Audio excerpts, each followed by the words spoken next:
May nakita kong babae na naliligaw, wala pa siyang kain. So binigyan ko siya ng 70 pesos.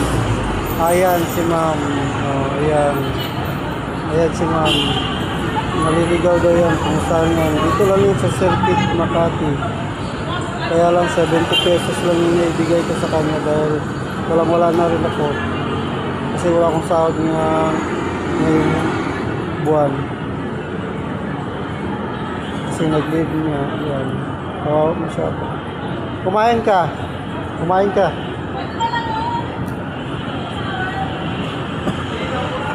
Ayan, binilang niya. Ayan. Kumain ka para makakain ka.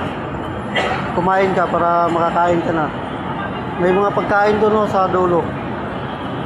Diyan din sa taas, meron din dyan. May pagkain din dyan. Oo. Di ba malapit ka lang din dito, umuwi? 70 lang yan kasi wala na rin akong pera eh. Pasensya na, yan lang muna ang nabigay ko sa'yo. At least makakain ka man lang kasi kaninang umaga ka pa din nakakain.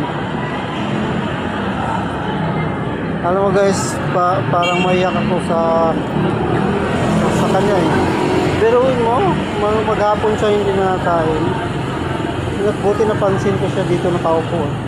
Dito lang yan sa harap ng ating pinapasukan. Dito sa One Basco. Ayan, One Basco. Okay. So, yun lang guys. Sige. Ingat. Ha? Uwi ka na? Ha? Kakain ka na? Sige na, kain ka na para makakain ka.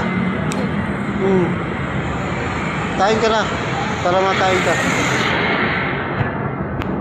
Doon dyan lang sa taas, meron doon. Pagkain